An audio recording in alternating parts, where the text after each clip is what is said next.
back to your weekly Chirp Challenge videos. This week we talked about typical teen development and increasing independence. So growing up is hard and for everybody. And for those with chronic illnesses, that's just another barrier to overcome when you're starting to learn how to handle things on your own and be independent. As you might remember, we talk a lot about how you can't put your life up on a shelf. You can't just wait until things get better before you start doing the typical teen things that everybody has to go through in order to be happy, healthy adults. So today we're going to remind you of some ways that you can work on becoming a little bit more independent, both from your perspective and from the perspective of your parents. Your weekly Chirp challenge is to complete the Increasing Independence worksheets. And when you look at those, you'll see that it's going to ask you and your parents to kind of talk about your views on typical teen independence in a variety of domains. So one example of a domain there is physical activity. So when we talk about independence with physical activities, that's taking something like your weekly physical activity goal and taking ownership of it yourself. So your parents not having to ask you if you've already done it or encouraging you to do it, but you taking charge and doing it on your own.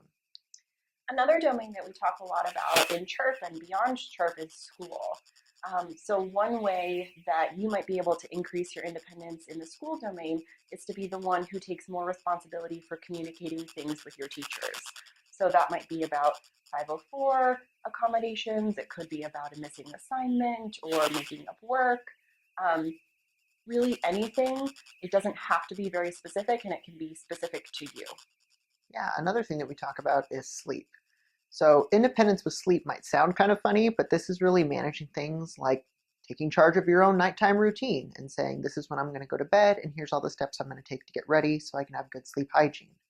And another aspect of that is getting up in the morning on your own or with an alarm clock, but not necessarily expecting other people to kind of pull you out of bed.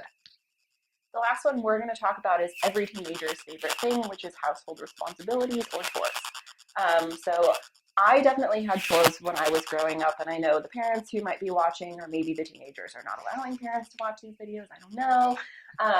But we do recommend that as you get older, you start to have a few more household responsibilities. And I'm not saying you need to do everything all at once. What I would recommend is picking one or two areas that you want to work on, so you can be more prepared when you're out into the world on your own as an adult. So this could be things like cooking meals or cooking more complicated meals if you only like to make ramen or macaroni and cheese. It could be doing laundry on your own or having a small part of laundry, mowing the lawn. There are a number of different things you could work on. The last thing we want you to keep in mind while you're having these discussions is how to avoid the avoidance cycle. So you have your weekly Chirp challenge. If you remember, it's to complete that increasing independence worksheet, both you and your parent doing it, and then comparing your answers together and figuring out what ways you can work on increasing your independence. Bye.